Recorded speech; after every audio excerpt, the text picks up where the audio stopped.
Parte geral livro e das normas processuais civis título único das normas fundamentais e da aplicação das normas processuais capítulo e das normas fundamentais do processo civil art.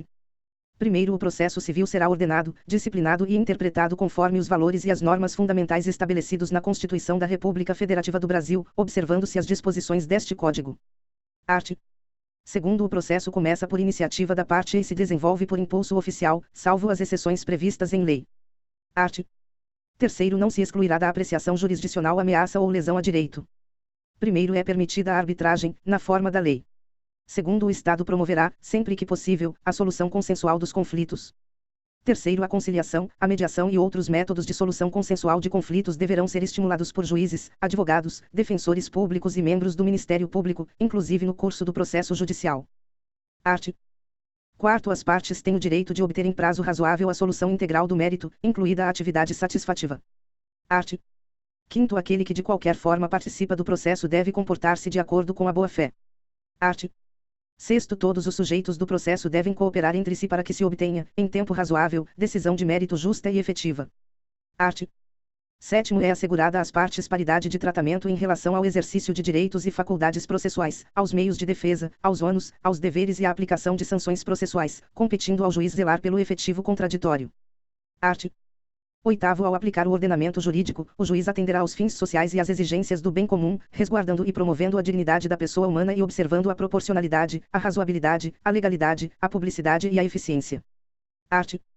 Nono, não se proferirá decisão contra uma das partes sem que ela seja previamente ouvida. Parágrafo único. O disposto no caput não se aplica, e, a tutela provisória de urgência, segunda, as hipóteses de tutela da evidência previstas no art. 311, incisos segunda e terceira, a decisão prevista no art. 701. Art. 10. O juiz não pode decidir, em grau algum de jurisdição, com base em fundamento a respeito do qual não se tenha dado às partes oportunidade de se manifestar, ainda que se trate de matéria sobre a qual deva decidir de ofício. Art. 11. Todos os julgamentos dos órgãos do Poder Judiciário serão públicos, e fundamentadas todas as decisões, sob pena de nulidade.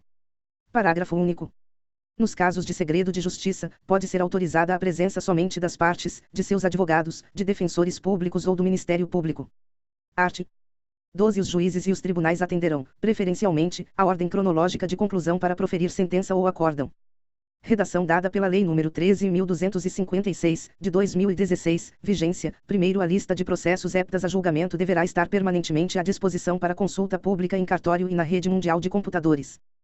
Segundo, estão excluídos da regra do caput, e, as sentenças proferidas em audiência, homologatórias de acordo ou de improcedência liminar do pedido. Segunda, o julgamento de processos em bloco para aplicação de tese jurídica firmada em julgamento de casos repetitivos. Terceira, o julgamento de recursos repetitivos ou de incidente de resolução de demandas repetitivas. Quarta, as decisões proferidas com base nos arts.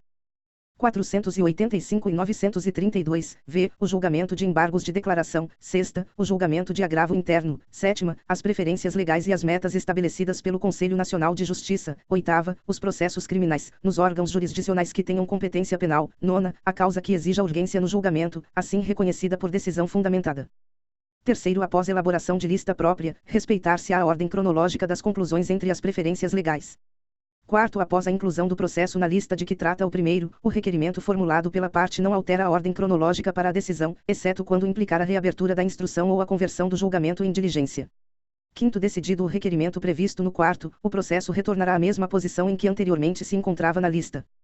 Sexto, ocupará o primeiro lugar na lista prevista no primeiro ou, conforme o caso, no terceiro, o processo que, tiver sua sentença ou acórdão anulado, salvo quando houver necessidade de realização de diligência ou de complementação da instrução. Segunda, se enquadrar na hipótese do art.